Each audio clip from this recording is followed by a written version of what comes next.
to consider or think about the language that you use every day with your clients or patients, as you would call them. Well, what do I press on now to go forward? No, that won't do. Okay, so everyone hears what's being said differently. So I'm talking to you. Was there 120, maybe 100 people? And you would all be hearing different things.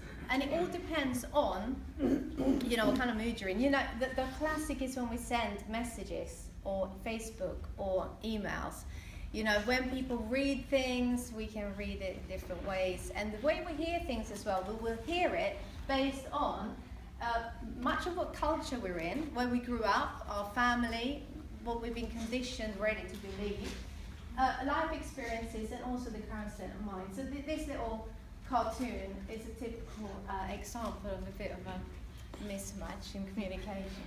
That's to get help, I'm drowning, and he's on the coach, and then getting some counselling. So yeah, that's what happens. So looking at women and the way we talk to them, we talked about language and what a big difference it makes for women, the way we communicate. And it's very difficult to understand. As a doula, we don't give advice. That's like one of the basic, what's really important things. We don't have an agenda, we don't give advice. We provide information to women so that they can make informed decisions. And it was only when I was listening this morning to the talk about how it's different for a midwife, because you're meant to know, you're the expert. So it must be really tricky, even though your kind of remit is the same, to provide information. Actually, I could really see that this morning, how much more difficult it would be for you to do that. However, what women do when they're pregnant, I would go as far as saying they're in a kind of trance, like hypnosis. They're very filled with oxytocin. Oxytocin is the hormone when you fall in love, which means, your critical thinking goes out the window. We always say that, you can't see really what's going on, and it's the same for women when they're pregnant. So very often this data that's being presented to women about it being double the risk, and this is a bit what we talked about this morning, or your increased risk. Or if someone says to me, you're now 50% or doubling the risk of something going wrong, I think 50% straight away. I don't think it's gone from 0.5 to 1%. Straight away I think now, birth is very dangerous, and now it's become even more dangerous for me, even though the statistics are so low. So for example, how can we put this across to women in the antenatal period, when they're coming to find out, like the app to assess, how risky is it to give birth at home? When we say to women, 5 in 1,000 doesn't sound that much, does it? But 1 in 200, all of a sudden it sounds quite risky, even though it is exactly the same. It does to me. Are you agreeing with me or not? Yeah, so, and the chances in the UK, I know the statistics is quite old, it's about 10 years old, of perishing in a fatal car accident is 1 in 240. That sounds wow. You get in the car every day, right? You don't think, I have a 0.56% chance of dying today. You don't do that. But women do. Sorry. It's higher for some people. Yeah, in America it's double actually. In America it's a lot more dangerous. But it's just how we view childbirth that is dangerous. So, and why not say, the chances of you having a cord prolapse is, the chances of it not happening is 99.5%. How do you say that in England? I'm from Sweden originally, but you say, I'm 99% certain. Yeah, that is kind of, it's safe, or that horse is going to win, or whatever you're betting on. So why don't we try and use that language instead? I had a client who went to see an obstetrician. I have to say, it's usually obstetricians that give confusing numbers.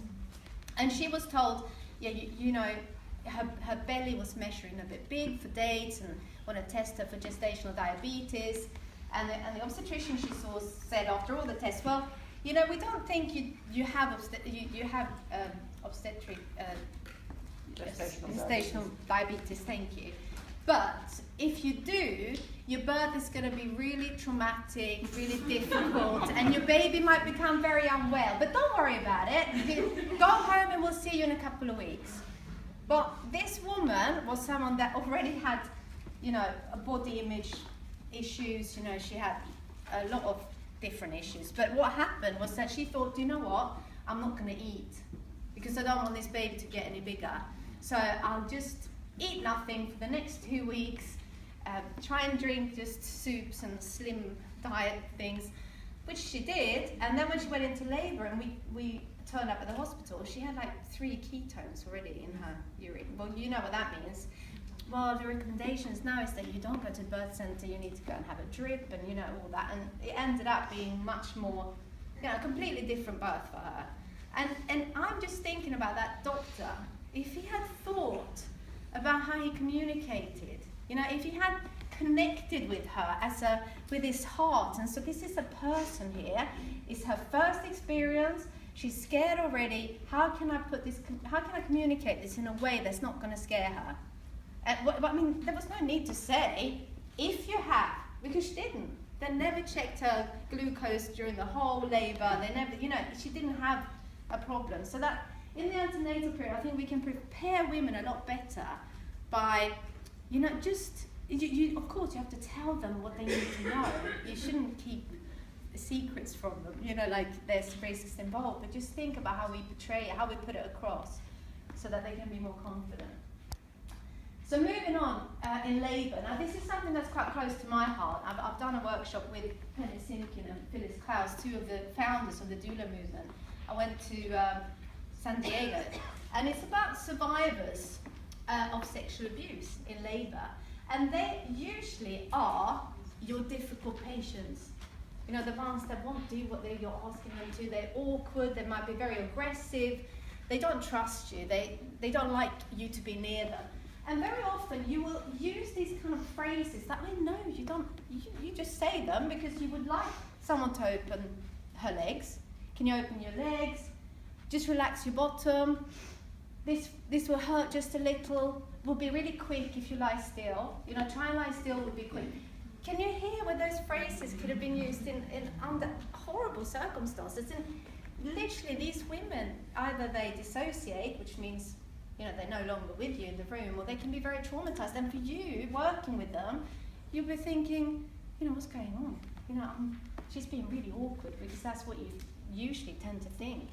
And I've put a link down the bottom there because actually Penny's coming over in April next year to run this 2-day workshop when survivors give birth, and I can't recommend it enough because it's very practical as well as a real eye-opener, because 1 in 3 women are sexually abused in the UK, not maybe physically, but, you know, being talked to in a sexual way that's wrong, or being punished, like, you know, you have to sit naked on a chair or somewhere. I mean, really strange things, but it's a very high number. So you will definitely be working with women that are survivors, and they will not tell you, they don't tell me as a doula very often. You just go in and you see certain signs and things that are quite, doesn't mean they're survivors, but very often there's certain traits you will see in women. So yeah, that's a link to the workshop, which